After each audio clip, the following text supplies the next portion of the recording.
You've been hearing that music for a while, and now you're gonna hear us talk. It is a great day in SimWorld, everybody. I'm B-Ron alongside Siege, and this is SimWorld Today. Siege, how are you, my friend? Our first episode.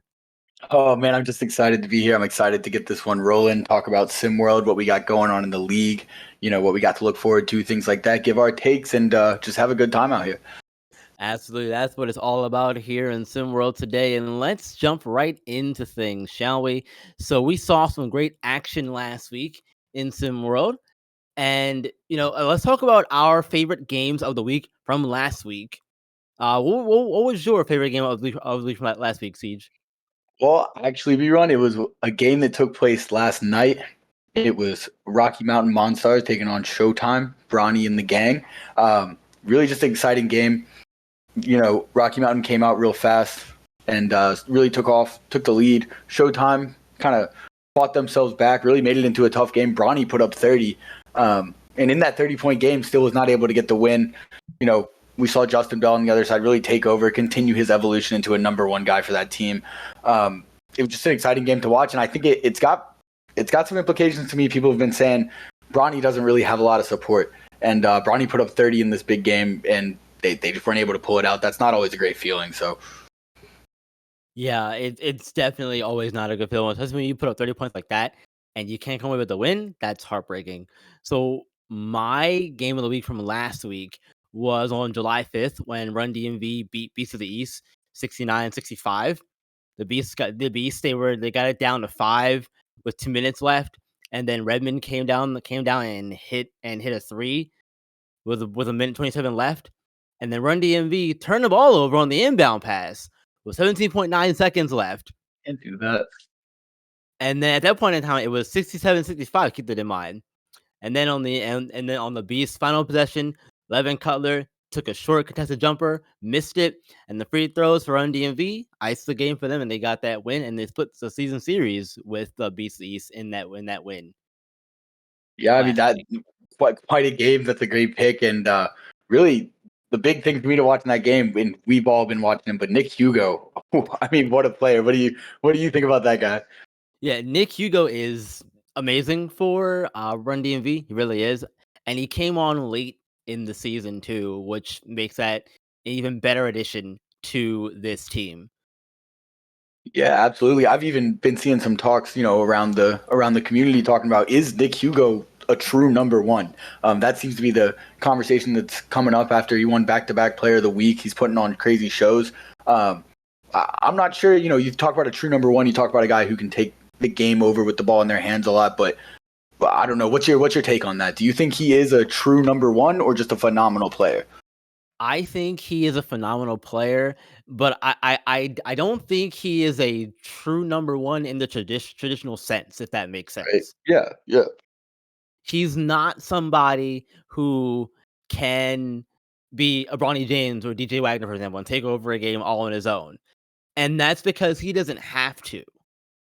Because Run DMV is talented enough around him to make it so that he doesn't have to do all the legwork. He doesn't have to go out and get you 30 points, 10 rebounds, 5 assists. He doesn't have to do everything, it feels like. He can do a little bit here, a little bit there, and you guys can still come away with the win as a team versus being the Run Hugos, it's Run DMV. You know what I mean? Absolutely. I mean, they're very team-oriented game plan, things like that. And I think the way I look at it is I agree with you that he's not necessarily a true number one, but what he is in what I would say is a machine that is the Run DMV scheme. He's kind of the motor in the middle of it. He kind of makes it go with that defensive intensity, with his intensity on the boards, things like that. So I agree. He's not the whole thing. He's not that number one like a Bronny, but he's that engine in the middle of the Run DMV machine that we see on the floor. Yeah, exactly. And they have some great pieces around him. Charles Pinkard, Kamarian Bracken, Trey Truss, the captain over there. So they are a really talented team. And there was talk earlier in the season about being concerned about them because they started off very slow. But, Coach Myra Murray said, hey, trust the process. We'll get it figured out. And what do you know? He got it figured out and has his kids rolling now in clutch time of the season. Absolutely. I mean, they're heating up at the right time. We always talk about how important that is. Absolutely. And speaking of the right time, let's get into our game of the week for this week. We already know what yours was, Siege. So I'll go ahead and well, actually no. Do you have another game you're looking forward to this week? Yeah, absolutely. So I, last week is in before us, but for this week, I'm actually looking forward to a game tomorrow night at 8 p.m. on SimWorld TV. They, my bad. I apologize. I had the wrong team. Um, I was looking at a different game that intrigues me, but it's still at 8 p.m. tomorrow night. That part is correct. It's Yacht Club and Beyond the Arch. Uh, I'm excited about that. Yacht Club's been really hot on a 4-game win streak currently. Got another win tonight over a great team in the reigning Trays. Jafet Towns put up 30 as he does, but Yacht Club was able to come out of that with the win. They're just playing really good. They're another team that we talked about concerning us at times, even though they have one of the most loaded rosters in terms of talent in the league. They're up there with the best of the best in that term. So they're another team that's getting hot at the right time. They're going up against a Beyond the Arch team with Tyson Simpson, who I think he's got a conversation to be had for Player of the Year. But will he win it or not? There's a lot of good guys, but I think he's going to be a great matchup with Adam Max, who's a little less looked at. But I'm just excited to see the matchups in this game. Yeah, that is one that intrigues me as well for various reasons, and a lot of those that you mentioned too. I want to see how that fast-paced offense of Yacht Club gets out and really tries to handle and contain Tyson Simpson.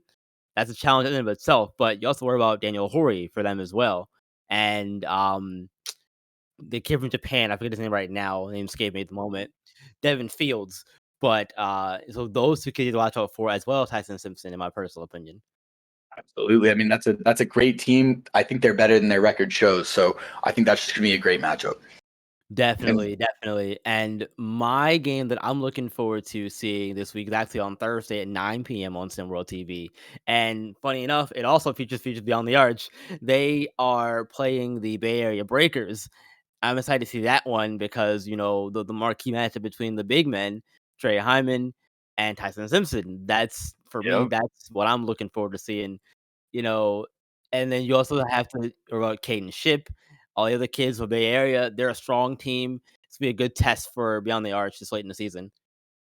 absolutely. I know you're like me in this aspect. You love to see a good big man matchup down there, just tough basketball. So that'll be a fun one to watch. Absolutely. And real quick, player to watch for this week, my friend. Who would that would be for you? So I actually have a guy who I mentioned playing in both of our games of the week this week, Tyson Simpson. There's a lot of talk going on. He's got matchups with some good bigs, but there's a lot of talk about Player of the Year, and people are mentioning the guards, the Bronny James, the DJ Wagners, the LDOs, the Trey Turners. The only one who kind of even has had his name thrown into the ring a little bit is this guy Tyson Simpson that we talk about so often. I think he's the most dominant of those players. I don't think he's out of the conversation, but I think this week and the rest of the season are going to be big for him to kind of try to make that argument for himself. Fair enough, yeah, and for me, it's gotta be Nick Hugo. He's going to potentially be the first three-time Player of the Week award winner. His last 2 weeks, 17 points per game, 11.8 rebounds per game, 3.8 assists per game, 1 steal per game, and 6.5 blocks per game. He also set the Timberwolves record for most blocks in the game with 11 against Ward Atlantis in that loss that they had. So can he get that 3 times, 3 times Player of the Week award winner? We'll find out. We will Looking forward to find out. that. I think he could. I think he could. I think he could as well, and, it had to be spoken about at some point with everything going on around, the Indy Stripes. We gotta talk about Barkley James and the drama that's surrounding him and the team. Is he done in Indy? What are your thoughts on that whole thing? So this was a big thing, and I remember watching it all go down when it turned into the public forum. I don't know if he's done in Indy or not. He seems to be going a little bit back and forth on his commitment to Indy and his commitment to himself and which one he's kind of putting above the other. He stated publicly after I know there were reports that blew up in the locker room. He brought it to a public forum and he told everyone, I'm done with Indy. And then he said, I got to do what's best for me. Then he came back and said, I love Indy. Like, I don't want to leave. So it's really hard to see where his head's at. All we can do is see if it affects the team positively, if they come through and kind of make it past this and use this as their bump and get better, or if they're going to kind of let this mess define their season. So I'm not sure if he's gone. I do think, though, he made a decent point.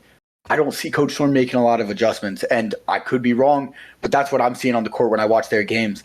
I think he did make it a mess, and this is where he went wrong by taking it public. So I'd love to hear what you think about that because there's definitely a lot to be said about this situation.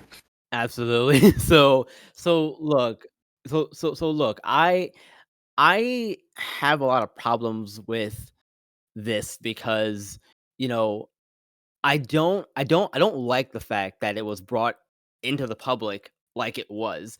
There was no reason for it to be out in the public, and once it gets out in the public, that's when you start to make a name for yourself, good or bad, in this regard. And in my opinion, it doesn't matter if you're right or if you're wrong about the situation.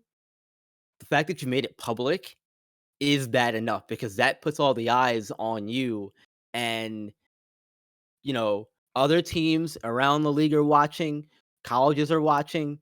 Me and Marsh talked about it last night in the game a little bit.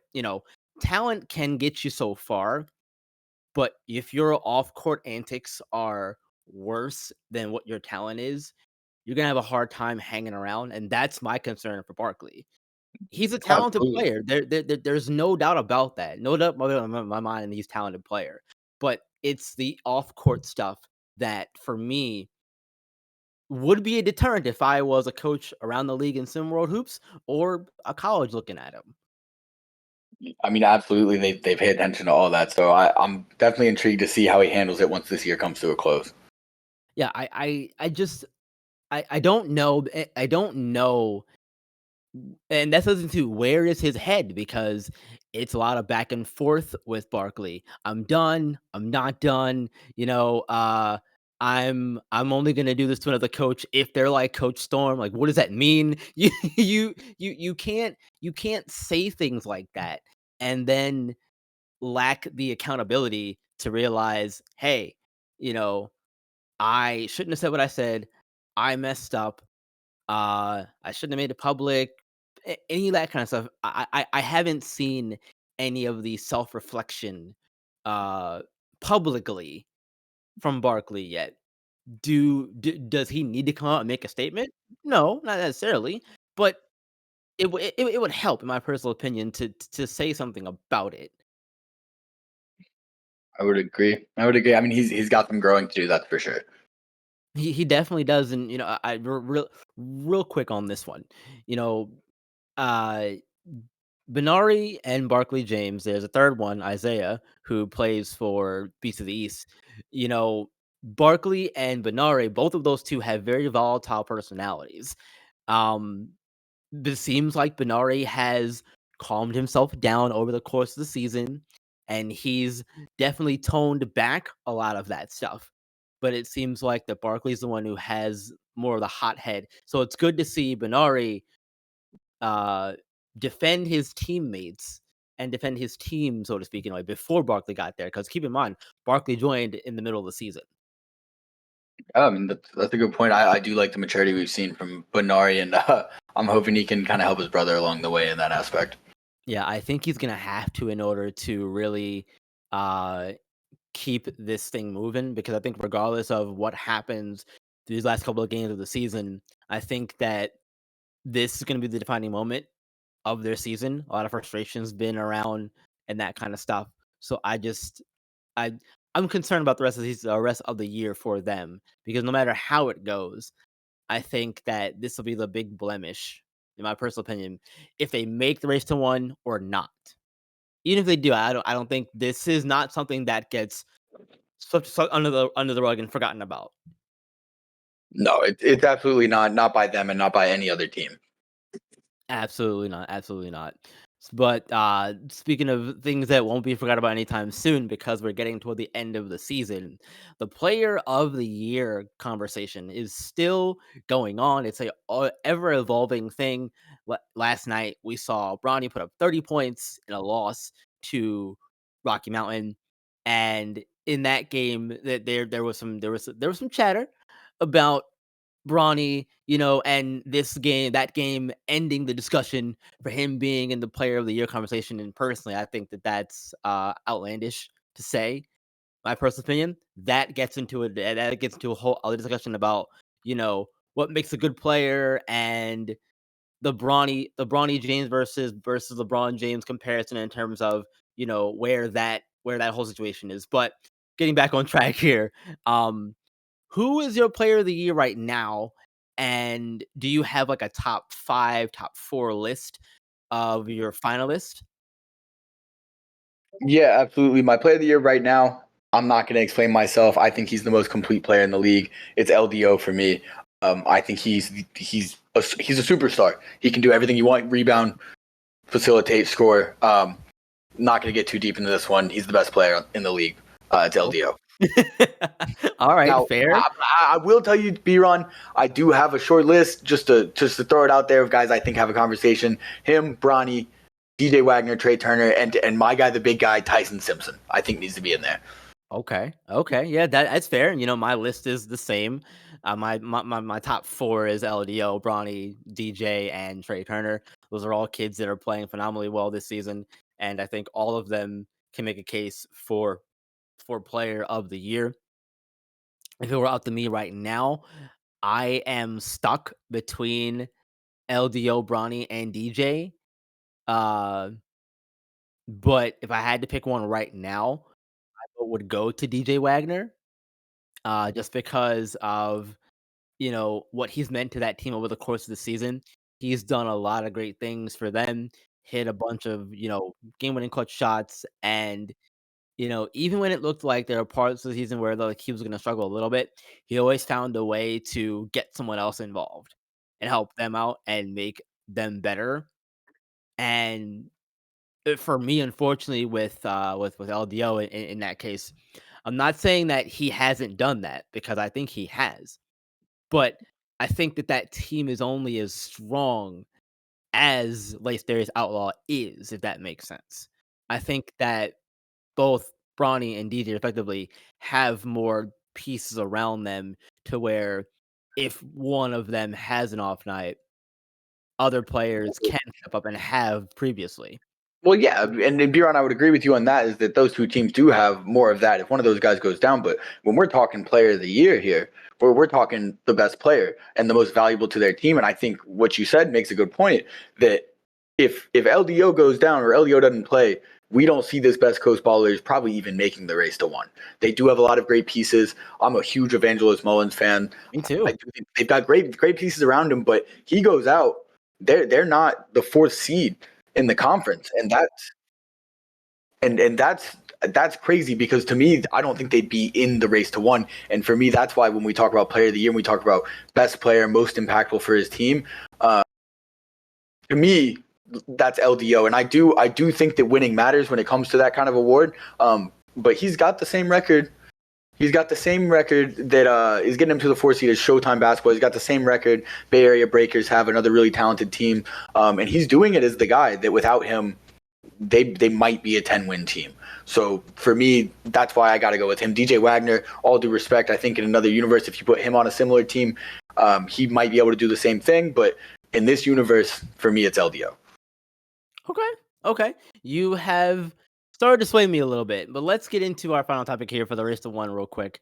So, race to one is coming up. There's a lot of things going on with that. Obviously, it's an ever changing, ever evolving situation there. Get down to the last little bit of the season. Who do you think makes it from both conferences right now? I think the bottom is real tight in both conferences. When we talk about the legacy conference, you got SimWorld Atlanta sitting in that 8th spot, and right now, reigning Trays has kind of moved their wins up. That they're pretty safe at the 7. I'll say. Obviously, it's not completely over, but they're pretty safe at 7. If they win a few more games, they'll be fine. So that 8th spot is really a toss up, and I like to take that 8th spot with 12 and 13 right now, half a game back from SimWorld Atlanta's Cascadia. I love Arthur Lattimore, one of my favorite players to watch. I think he's going to be able to turn them up. They've got a great team around him, not with stars, but with great role players. I think they're going to make it in. And on the other side, I'll say I think APAC holds the 8. I really like APAC. I think they've got a lot of guys who do a lot of things well, but I don't know. Do you kind of see that with APAC, or do you think maybe they're not going to have the star power? I think that they do have the star power to get it done.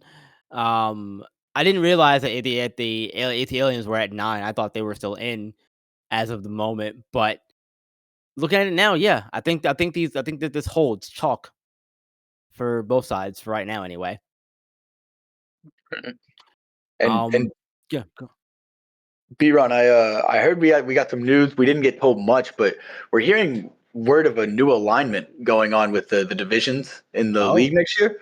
oh, Uh, all I've been told, these are just per sources. All I've been told, there's going to be a founders region, a neo region, a southern region, and an international region. So it's going to be a lot of new inter-region matchups we got going on, real heated. But what's your take on that? Do you think we could see some exciting stuff inside some new regions? oh, absolutely. I'm so excited for the new regions to be announced, what teams are going to be in there, and all that stuff. Whenever that gets announced, I'm sure we'll be talking about it on next week's show. I'm looking forward to that as well. Been a pleasure, Siege. It has. It's been great, and I'm looking forward to next week. I'll see you here. Absolutely. And remember, folks, SimWorld, the only place where you can see the game and be the game. Remember to tune in next week for SimWorld Today.